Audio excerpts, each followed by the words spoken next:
एकीकडे सांगितलं की आम्ही पवार साहेबांच्या पाठीमागे जातोय, हे अजितदादाकडे का आलेत माहिती का?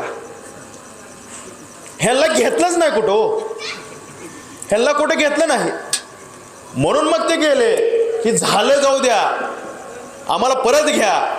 मग दादा म्हणले आयला परत येतोय कुत्र तर घ्यावं गाडी खाली. आलं का लक्षात महेश? हे अशा पद्धतीनं सगळं झालेलं आहे. आणि तिथे काहीतरी वेगळं करायचं. मगाशी महेशरावने सांगितलं की बूट चाटून कधी राजकारण समाजकारण करू नये, परंतु आपोआप ते एकटं व्यक्ती आहे. तो बूट काय, बुटाखालची माती सुद्धा चाटालता आहे.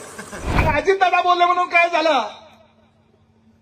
माझे वडील आहेत, माझे मोठे भाऊ आहेत, त्या कुटुंबाने मला, त्यांच्या कुटुंबातला सदस्य मला त्या ठिकाणी समजलेला आहे.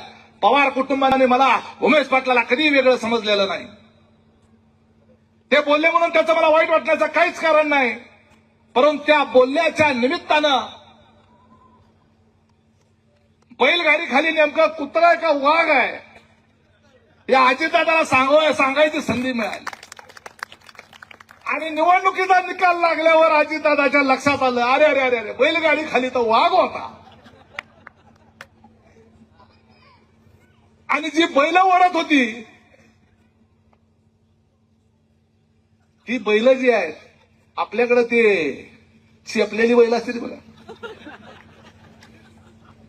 कॅस्ट्रेशन मध्ये कॅस्ट्रेशन, बैलगाडी ओढणारी जी बैल असतील का, लय माज मस्ती करायला लागले, ते लय टुसण्या मारायला लागले की बघा त्याला शांत करायसाठी एक ट्रीटमेंट देतात. अॅनिमल हजबंडरीचा डॉक्टर असतो, आडवं पाडतात आणि त्याचा कार्यक्रम करतात, गपचीप नाकासमोर चालते. बैलगाडी ओढणारी जी बैल आहेत, ही बैल जी आहेत ही म्हातारी झालेली आहेत. आणि खरा वाघ तर बैलगाडीच्या खाली होता, आपल्याला दिसलाच नाही. आणि निवडणुकीचा निकाल लागल्यानंतर मात्र अजितदादाच्या लक्षात आलं, मग असा वाघासारखा कार्यकर्ता ते कशाला सोड. संबंध कुटुंब, दादा असतील, पारदादा असतील, जयदादा असतील, सुनेत्रा वहिनी, मी सांगितलं आमदार साहेब तुम्हाला, बारसकर हे माझ्या सगळ्या त्या घटनाक्रमामध्ये साक्षीदार होते. विचारा बारसकरांना,